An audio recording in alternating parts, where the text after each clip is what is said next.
Hey guys, welcome to our tutorial on assembling Crazy Talk animator characters in Adobe Flash. In this tutorial I'm going to show you how you can assemble your character in Flash, essentially half a character, and then we're going to import that into Crazy Talk animator later to create a semi-multi-angle character. It's not going to be full 360, but I'll show you what I mean in a moment.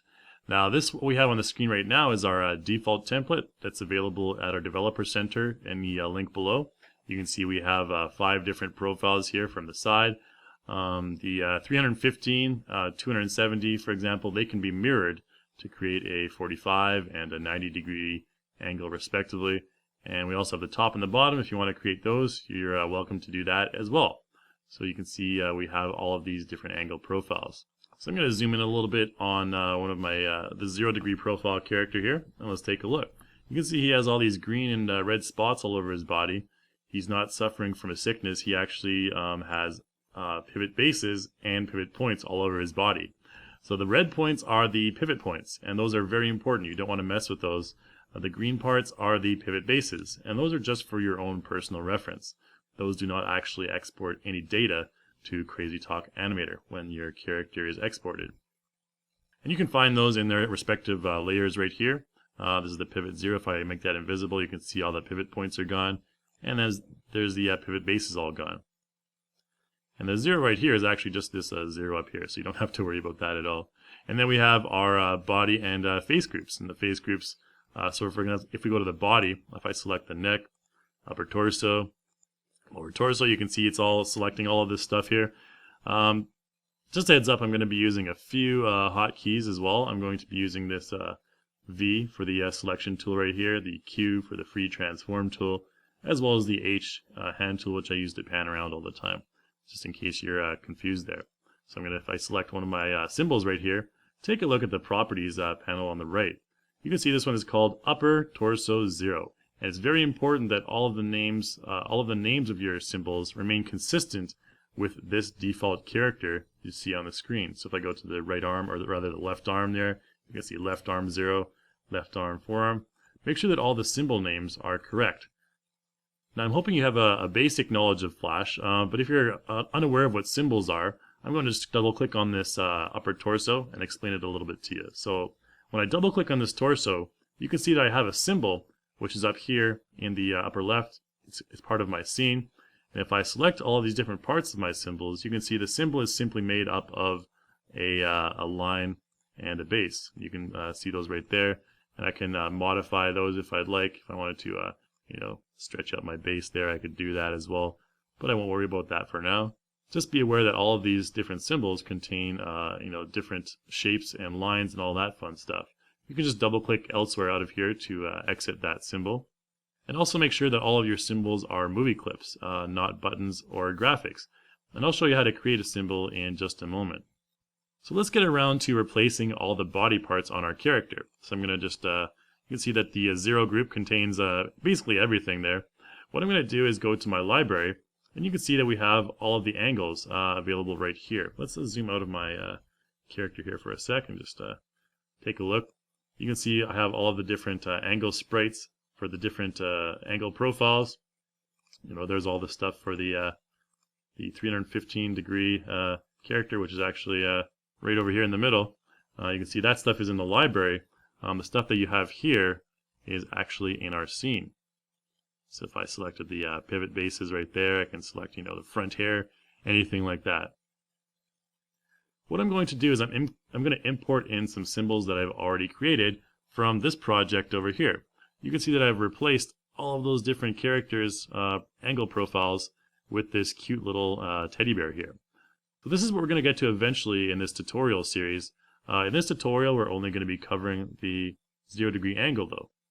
So in this project, I have the same thing. So from the angle folder here, you can see I have the angle folder right here. Just twirl that open. You can see I have actually nothing for the left side, but let's move over to the right side. You can see the right side's different. And that's because what I've done here is I've only created one side. And I've essentially mirrored all the stuff from the right side to the left side. Maybe I'm lazy, but if you just want to learn how to do this, this is what I'm going to show you how to do. So we'll select the right arm. I'm going to select all of the right stuff, including the stuff in the middle, such as the lower and upper torso. So I'm going to select lower torso 0, control select that, and everything on the right side. So right foot 0, right forearm, right hand, right shank, right thigh, and upper torso.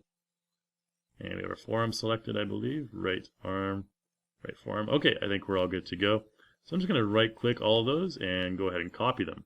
And I'm going to go back to my tutorial project here and just create a new folder. I'll call this folder bear. And I'm just going to paste everything into that bear folder right there. And we don't want to replace the existing items. I'll just press OK. And now you can see that the bear folder has that same structure. And we have all of the body sprites right here. Lower torso, right foot, all that fun stuff. And let's go back to the tutorial 2 right here. And I want to copy one more thing, which is the face. And I'm going to be using this face 0 sprite. So I'm just going to, not sprite, rather a symbol. So just go ahead and copy that and go back to our default template and paste that into the bear folder. And that should be good to go. And we should have it in the face folder right there. Alright, so these are symbols I've already created. Generally when you're creating your character, you want to draw these. But since this isn't really a drawing tutorial, I won't really cover that in this tutorial. So let's get around to replacing all the parts on his body. We'll turn him into a half man, half bear kind of beast. So let's start off by deleting the stuff that we don't want in our 0 degree profile. Since our bear is not going to have any hair, he's going to be a hairless bear. Let's just select that front hair. Make sure we're selecting the correct thing here, by the way. Front hair. We're good to go. Press delete. And select the back hair. Go ahead and delete that. I'm just going to zoom in really quickly here. And pan up. And use the selection tool. Select my ears, since my bear has ears built onto his head there. Delete those. And we're actually going to replace the nose as well. I'm going to show you how to do that in a moment as well. The nose, and our bear is not going to have a neck because he's kind of too big and too fat to have a neck. So we'll just go ahead and delete his neck. So that's all the parts that we don't want that are gone. So what I need to do now is start replacing these parts that we do have. And the best way to do that is I'm going to select my face first. So you can see it has face 0 selected. If I go to the properties tab, face 0 is the name of the symbol. And it's an instance of the face 0 symbol that I have in my library. So if I double click that, you can see that my face is actually made up of the base and the line, just like my upper torso was. And face 0 is the symbol. So what I want to do is actually delete all this stuff inside the symbol, delete all that line stuff, go back to my library, and drag in this new face symbol. There we go. So this is a nice looking face. So this guy now has a bear head. But you can see that this symbol, since I dragged in a symbol, it has a blue outline, meaning it's also a symbol. And if I double click on this, you can see now we have a symbol within the symbol. So it's like symbol inception. But it doesn't really matter how many symbols you have within this base symbol. That's totally up to you. You can also name these symbols whatever you want, but you have to make sure that the base symbol is called face 0. So we'll just go back to scene, and you can see we have that kind of a weird looking dude, but I think we'll maybe move him down a little bit. We're going to be replacing the nose momentarily as well. So make sure, if we go to properties, make sure that your base symbol is called face_0. And keep that naming consistent with your layers as well. Let's go ahead and do the upper torso now. So I'm going to just double click on the upper torso. Again, same procedure, select everything, delete it, go back to my library, find my upper torso, there we go, and just click and drag that in. And now we have this nice looking upper torso. And this is also a symbol within a symbol. So if I double click on that, you can see we have upper torso 0, has a line and a base. And we can mess around with that all we want as well.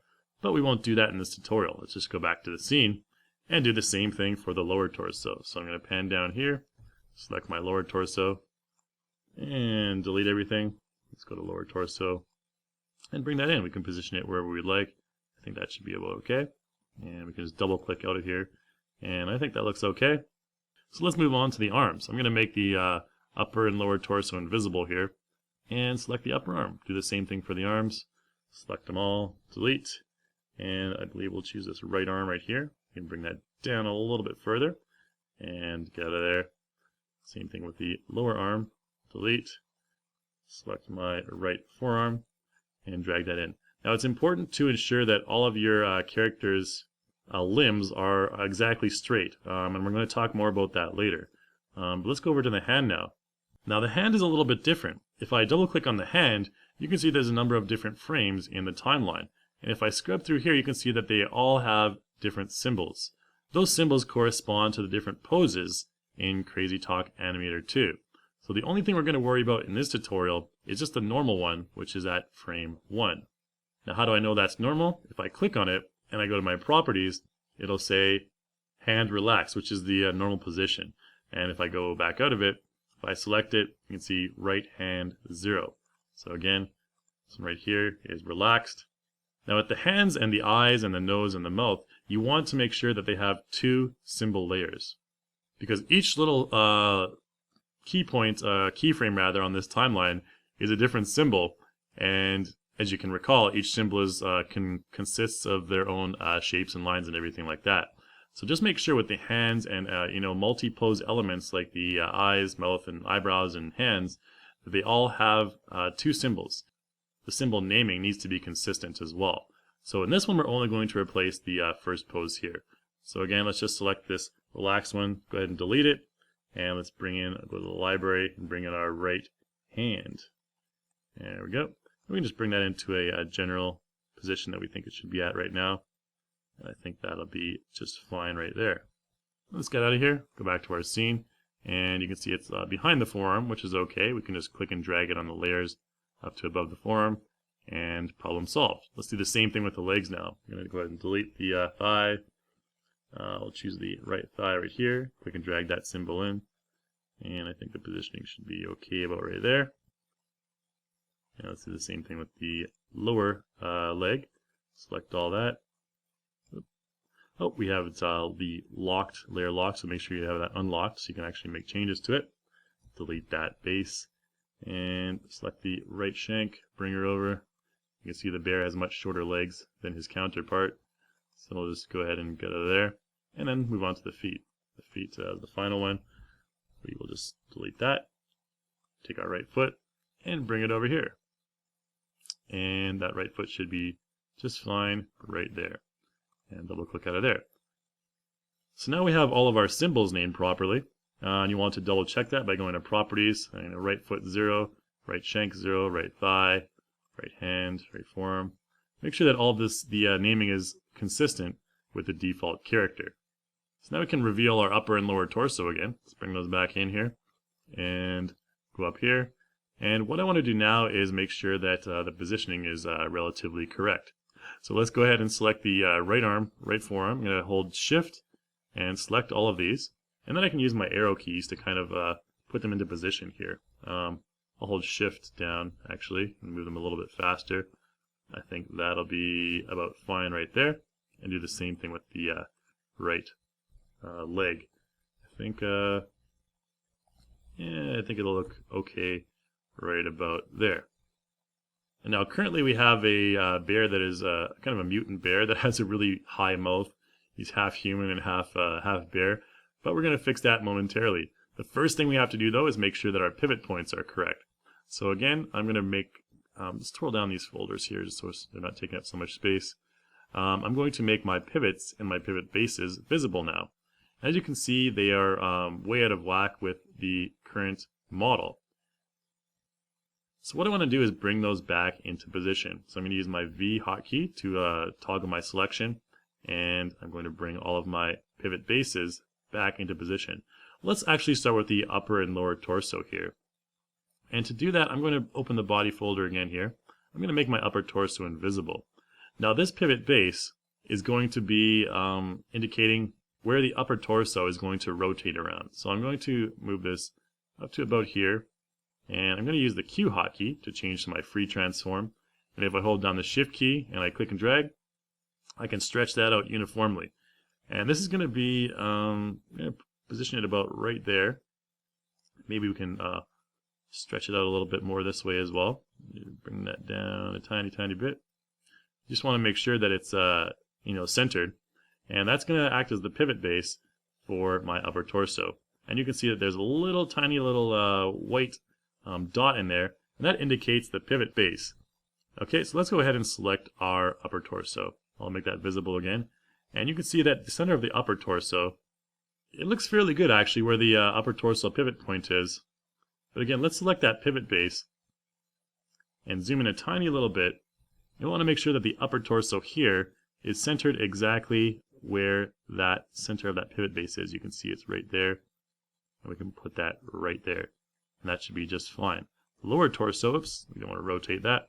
Lower torso, on the other hand, select that lower torso. Where are you? Bring the upper torso up a little bit so we can select that lower torso. Bring it down, select the base. Make sure your upper torso is right centered on that point. That should be good. And the lower torso, like I was mentioning, if I select the lower torso itself, we want to make sure that the lower torso point is kind of focused around the exact center of that lower torso. So again, I'm going to select my lower torso, use the Q hotkey, and let's go ahead and try and place this lower torso point right in the middle. I think it should be about there, below the lower torso. You can use these side little indicators here. If I bring down some guidelines, right there, that'll be the center. So right there, that's the exact center of the lower torso. Right there, I believe. Or maybe a little bit to the left. The upper torso will need to be adjusted there as well then. Yeah, a little bit to the left as well. And there we go. So the way to test that out is let's select the upper torso now. And you can see that that little white point right there, that's where the upper torso is going to rotate around. So for example, if I move that little white point to somewhere over here, and I rotate this upper torso, look at where it rotates around. It rotates around that little white point, which is not what we want. So I'm going to press Control Z and undo that, and move this exactly to where the upper torso pivot point is. And this way we can test it out, what the result is going to be in Crazy Talk Animator. Because Crazy Talk Animator is going to use these little red pivot points to indicate where your parts are going to rotate along. So let's test that out. And you can see there we get a fairly smooth result. I think it's kind of rotates around nicely. And so we can just press Control Z and undo that. And if I select the lower torso again, you can see that currently the rotation point is down here, which isn't going to work for us. You know, you can just go ahead and move that up to the lower torso point right there and test it out. I think that's fine for the rotation of the lower torso. Press Control Z, undo that. And so now that the pivot points for our upper and lower torso are set, we can go ahead and make those invisible so we can have access to the stuff behind it. Let's start out with our right hand. So the right forearm is going to be down here. The right arm is way up there. So let's go ahead and select that pivot base. Let's bring all this stuff down to the relatively correct area, at least the first two. As pivot base, I'm going to, again, stretch that out. Hold down the Shift key to stretch it uniformly and bring it up to about there. And that should be good. Just make sure it's centered. Oops, we don't want to move that guide right there. Let's just move this. I think that should be okay right there. And then I'll move this right pivot point down, right into the center of that base. And that should be just fine. Same thing for the right forearm, except for the right forearm. Let's go ahead and, where's our right arm? Right here. Let's go ahead and make that, well, we want the right arm to be visible. The right forearm can be invisible. And so you can see that we want basically the rotation points, we kind of want to be around well-rounded areas like right here. So for example, if I hold Shift and I stretch this out, this is going to be the pivot base for my right forearm. This is where the right forearm is going to pivot around. Let's bring that up a little bit. Take this pivot point and bring that up right there. We can use the guides to measure it out correctly later. And let's go ahead and bring those right hand ones down as well. I think the right hand can just stretch that out. Let's make that form invisible. Maybe we'll make the hand invisible. And there you go. You can see that we want it to kind of stretch out, or rather rotate around that area. And so we'll bring that right hand pivot point right down to the center, right there. And then the right hand nudge just basically stands for the very end of the hand. And so let's bring that right hand nudge way over here, kind of guesstimate where it's aligned, and there you go. And I can bring in another guide right here, or I can just use this one, bring it over here to make sure that all of our stuff is aligned. Let's bring the right arm, the guide right about there. That should be good. This right forearm, you need to move it a little bit, smidgen to the right, and this right hand, smidgen to the left, and that right hand nudge, we'll just nudge that over to the right. Now it's important to make sure that all of your pivot points are aligned, otherwise you will have some kind of strange rotation issues in CrazyTalk Animator. So those guides are fairly useful for that. And let's just go ahead and do the legs now. So with a thigh, we'll do a similar procedure. Bring that thigh down here. Bring the right thigh, point to right about there. And then with our shank, we'll do the same thing. Hold shift and stretch that out. And bring it about right there, I think. Let's see with our right foot. Right thigh will make the right thigh invisible. It needs to be a little bit higher. There we go. And the right shank will be right at that point. And then the right foot. Let's bring that thigh down. Right shank, where are you? There we go. And normally this rotation can be about halfway through the foot. Oh, that should be about fine. Let's bring this up here and stretch it out. So that could be about fine. Let's take a look at make that shank visible, make the foot invisible. You can see it's just about right, maybe a little bit higher. And I'll bring that foot rotation pivot point a little bit higher up. And let's make that foot visible one more time and bring the foot nud over there. And we can just bring in another guide from the side to make sure everything is aligned properly. Here we go. I think that should be about okay. We'll bring those pivot points over a slight bit and nudge that right nut over. Alright, so now we have pretty much everything aligned. All of our pivot points are aligned. We can even just go ahead and bring this mouth down since it looks a little bit weird way up there. We're not going to be replacing the mouth, but just make sure that the pivot point is, on the mouth right there. And we're good to go. So let's control minus out of here and let's make our upper and lower torso visible again. So we still have our mutant bear, but at least half of his body is aligned and everything looks pretty good. Now for the last part of this tutorial, I'm going to show you how to create your own symbol by just importing in a SWF file. So let's go to our library here, and I'm going to close down the bear folder. What I want to do is actually just go ahead and go over to File, and I want to import something to my library. And I'm going to import this nose. This is a nose that I've previously created, so I'll go ahead and press Open. And take a look at the Swift file right here. It's just a cute little bear nose. Now I can click and drag this onto the stage. But if I go to Properties, you can notice it's not a symbol, it's actually a graphic. In addition to that, I've accidentally imported in this nose onto the incorrect layer. So let's just go ahead and delete that. I want to make sure that I am in the face folder in my nose 0 layer. And then I want to go into my library and bring that Swift file in. But we still need to turn this into a symbol. And the way you can do that is actually just by right-clicking the graphic right there and selecting Convert to Symbol. Like I mentioned before, the naming of these is very important. So you want to keep it consistent with the layer name. So we don't want to call it symbol 1. We want to call it nose underscore 0. And again, make sure it's a movie clip. So not a button or a graphic. Make sure it's a movie clip and press OK. So now we have a symbol. You can see Properties. This is nose 0, and we can call the instance name nose underscore 0 as well. And just press enter. Now let's bring this into position. And maybe about there will be just fine, I believe. Now as you may recall, I mentioned with the hands, things like noses, hands, and eyes, they have many different poses. So what this nose needs is actually a symbol within a symbol. We're not going to create the other poses right now. I'm just going to double click the nose. We'll do the same procedure. Right click on here and select Convert to Symbol. And we're going to call this one Normal. Okay, it's a movie clip again. Press OK. And now this symbol is called Normal. Let's make sure we name it up here as well. And if I double click on this, there you can see I can go into the next layer. Now normally this layer right here, this nose 0 layer, this is a layer that would have all the different symbols on it.